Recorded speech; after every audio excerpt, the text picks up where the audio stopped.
Olá pessoal, eu sou Flanca Ataídes do canal Historiando a Verdade. E hoje eu vim abordar aqui alguns aspectos do livro 3 do Capital de Marx, né? Que é esse livro aqui.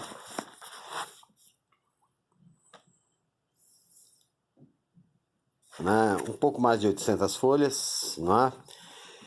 E vou explicar alguns termos que vocês vão se identificar, né? O que Marx diz e o que acontece, tá?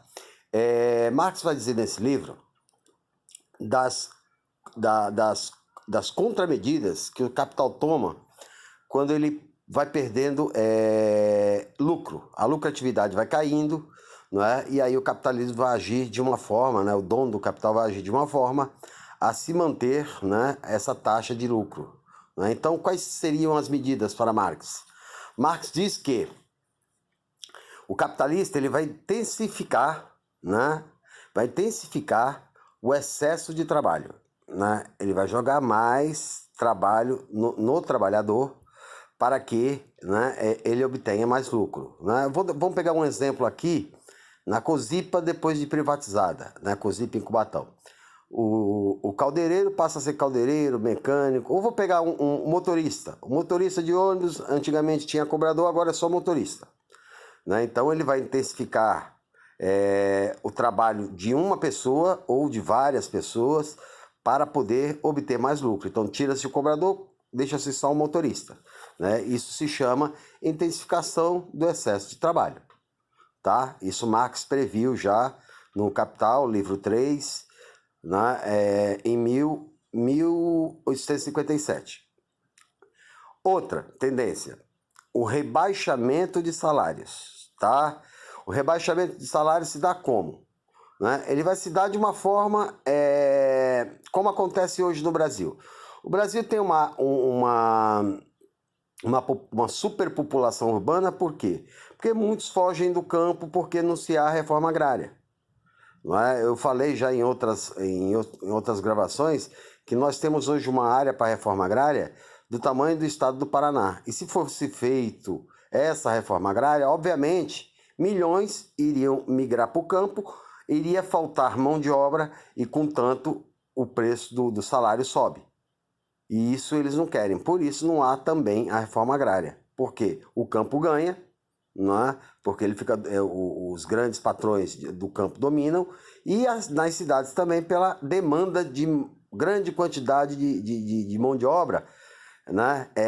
Ociosa, e aí o capital negocia o preço que ele quer. Tá? Isso rebaixa salários. Tá? Aumentar a população. Né? Isso é óbvio, está dizendo, né? Se eles estão saindo do campo, está aumentando a população, o preço vai cair, tá? O capital ele vai baratear os meios de produção. Como é que ele barateia? Ele piora ainda a condição do trabalhador quando ele vai automatizando, né, o processo industrial. Por quê? O trabalhador ele vai perdendo funções qualificadas e vai passando a ser um mero apertador de botões. Com isso, né, o preço do salário dele vai diminuindo. A tendência é diminuir drasticamente. Tá? E por último, a ampliação de mercados. Né? Marx vai prever a ampliação de mercados. Que mercados? Né? Eles vão fazer essa guerra comercial, né, para ampliar mercados, para jogar mercado para lá, mercado para cá. E é o que está acontecendo hoje no Brasil. Né?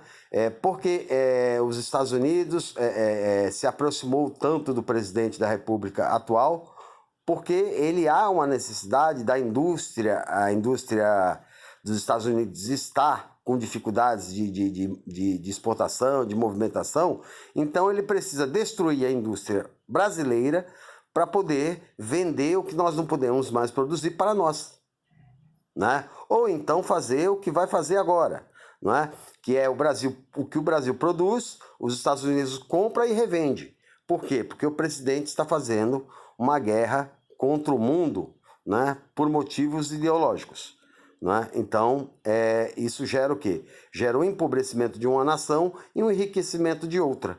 Né? E por fim, né, o capitalista também ele vai ampliar, né, a sua renda né, com todos esses artifícios que ele usa, né, que é a reação à perda de poder, ele vai aplicar o dinheiro em banco rentável, né, porque não precisa se pagar mão de obra, né, e vai segurar esse dinheiro dentro do banco até que a situação seja favorável para a exploração, a pressão seja favorável para a exploração. Então, essa pressão, o que surtiu já hoje no país?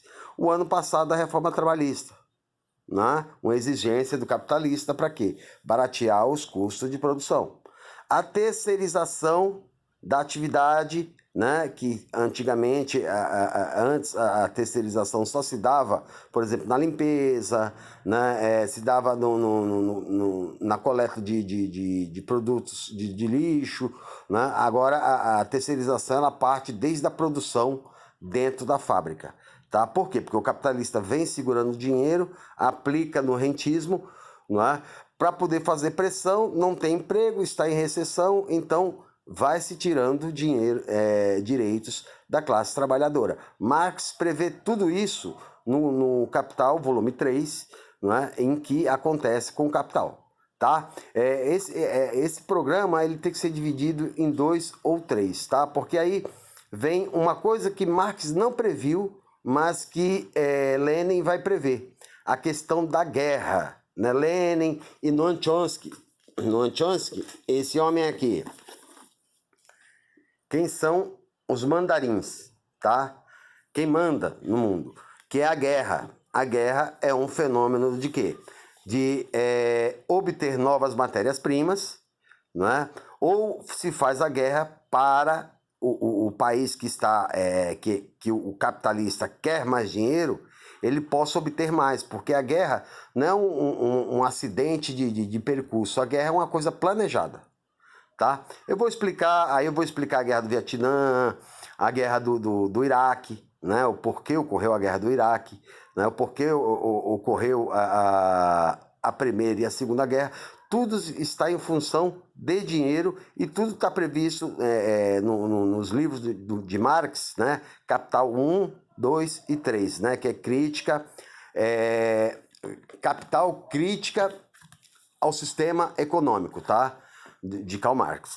Então, essas medidas são tomadas pelos capitalistas para quê? Para que aumente-se o lucro e o trabalhador entre em uma situação maior de pobreza. Tá? E a situação de pobreza não é maior ainda, não é? Porque ainda existe o salário mínimo.